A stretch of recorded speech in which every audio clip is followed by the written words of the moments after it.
How many games will the Tampa Bay Buccaneers and Tom Brady win in 2022? What's going on, Bucs fans? It's Mitch here, back with another NFL record prediction. In this video, going game by game, matchup by matchup, determining how the Bucs will fare in 2022. Will they remain a dominant NFC force or take a step back? Before I give you my record prediction for Brady and the Bucs, don't forget to spike the like button and subscribe to the channel for more BLV just like this and more Bucs content just like this. Also, let me know in the comment section below how you think the Bucs will do this season. What will their record be? Make sure to let me know in the comments section below, and let's pick some games.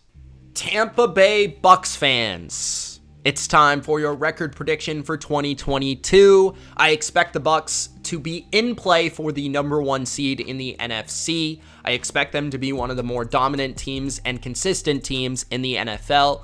And I view them as, again, a Super Bowl threat.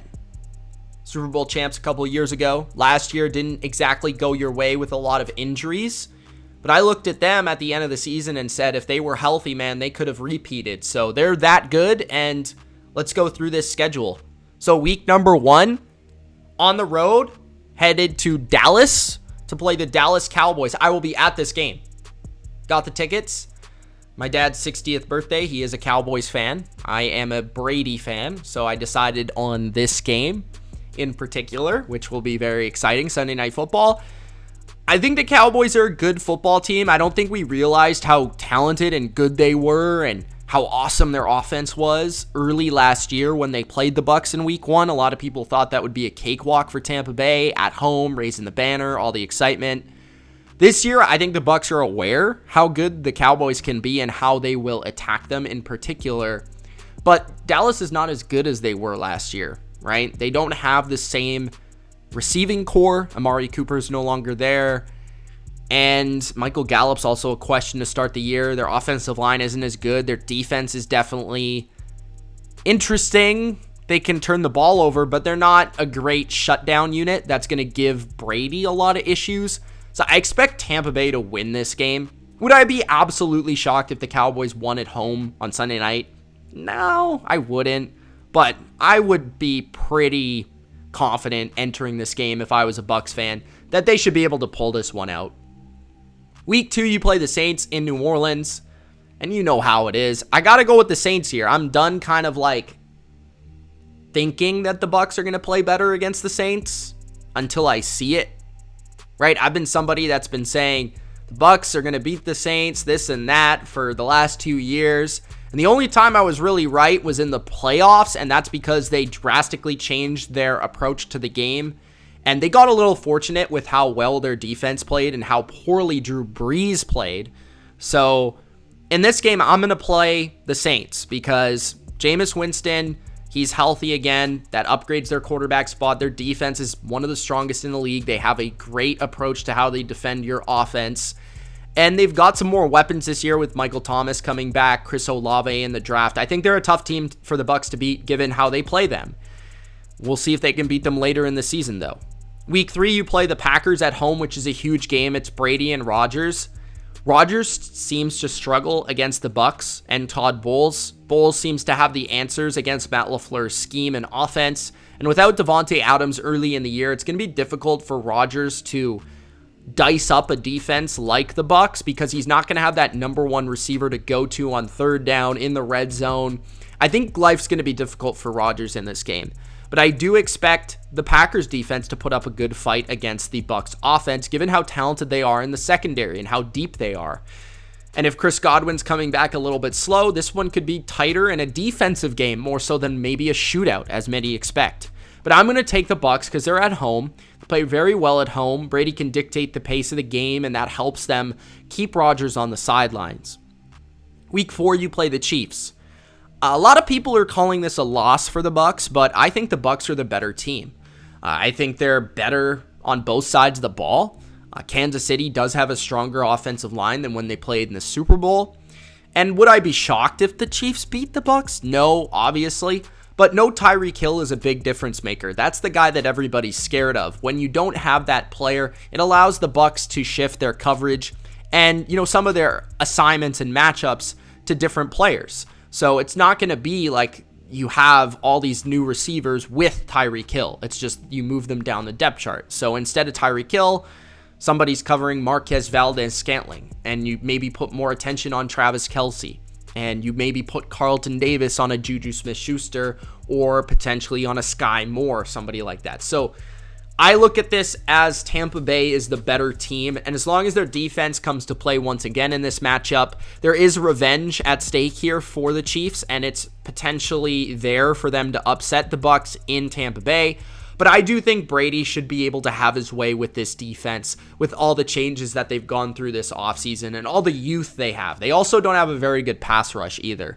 The week number 5, you play the Atlanta Falcons in Tampa. I'm going with the Bucs. The Falcons are a top 3 pick waiting to happen, in my opinion, especially with Marcus Mariota, so I'm going with the Bucs there.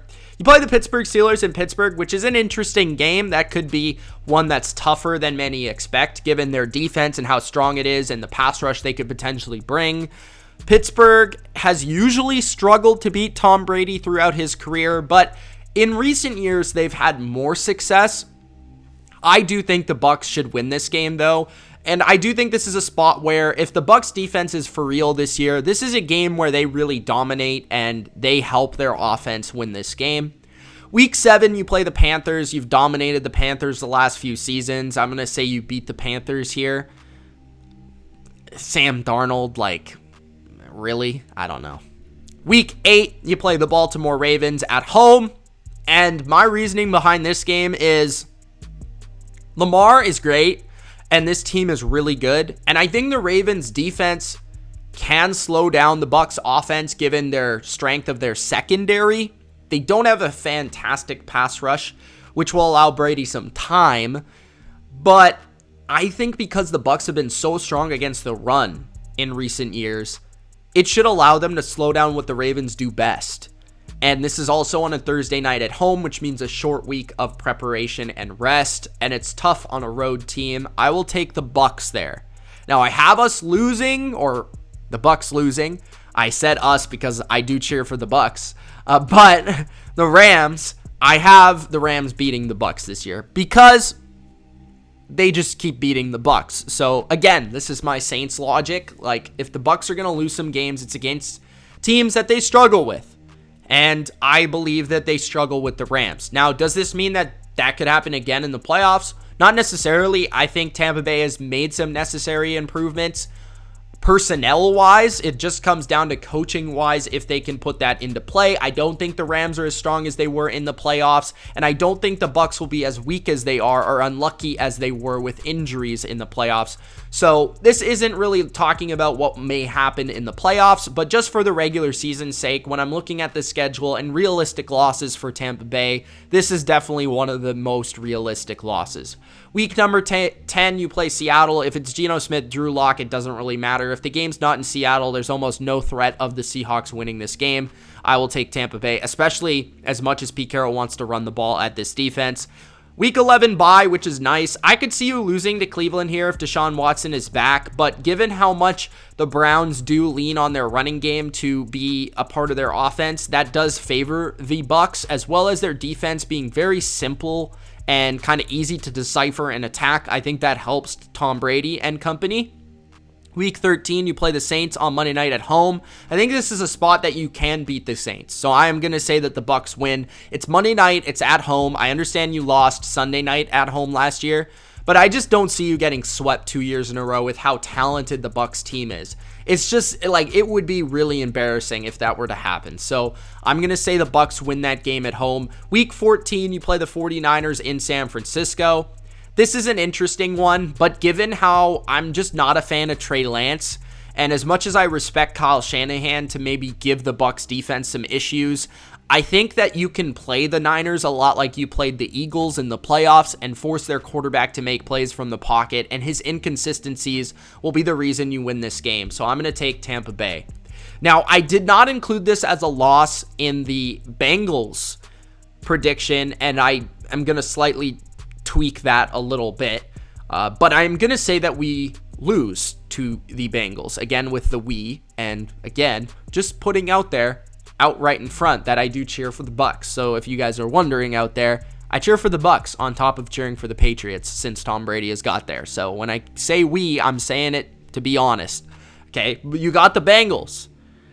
The Bengals are a really good team, and I think they're one of those teams that can actually attack the Bucs where they're weakest, which is they've got a really strong receiving core, and the way to attack the Bucs is through the air, attacking their secondary and getting it out quick, right? And I think the Bengals have a game plan that could do that. I think they could win a duel on the road with Tom Brady. I think Burrow could outduel Brady in this one. It's one of the few matchups that I actually see being realistic of them losing at home. So I feel like the Bengals could be that game, and I will be making that adjustment to my Bengals record, where I believe I will be, in case there's a Bengals fan out there, I'll be just making a shift there where they're still 12-5, but I'm going to have them losing once to the Steelers and beating the Bucs. Week 16, the Arizona Cardinals. I'm going to go with the Bucs here. I think that this is a Todd Bowles, in a way, homecoming game, as he was a coach for the Cardinals and much of the coaching staff. You know, this would have been a nice Bruce Arians homecoming game, but that no longer stands. So I just don't think the Cardinals are very good, and they get really worse at the end of the year. Kyler Murray, I think, is a good player, but I think Todd Bowles can scheme a way to contain him and make him uncomfortable in the pocket. And then really once you do that, they become one-dimensional. Defensively, they don't have a great secondary. I think there's a lot of matchups that the Bucs can feast on there. And then week 17, I wouldn't be shocked if they lost the Cardinals if Kyler had a spectacular game, but I'm just going to put that out there as a win. Week 17, I think you sweep the Panthers again this year. And then week 18, as long as you're not resting players, which could happen, I'm going to say you beat the Falcons just out of being conservative. So I have the Bucs at 14-3. I could see them losing one or two more games. Like, I could see them losing to the Chiefs, or I could see them losing to the Ravens, or I could see them losing to the Browns or the Cardinals. Like, these things could happen. It's not unrealistic. But overall, I think this is a really darn good football team. I think the only reason they lost as many games as they did last year, which I believe was 4, is because of injuries. And as long as they have a little bit more injury luck this year, I think they're going to be able to be a 14-win team. Another thing I love about their schedule is how many of their tough games come at home. The only tough games that they have on the road are the Niners, which they match up well with. I guess you could call the Cardinals a tough game, the Browns, and the Saints. That's it. So let me know what you guys think, Bucs fans out there. And as I've said, I will be cheering for you guys this year once again as Brady remains on the team. And hopefully Gronk returns. I believe he will. Thank you guys so much for watching. Gronk spiked the like button, and we'll be seeing you in the next video. It's Mitch. Peace.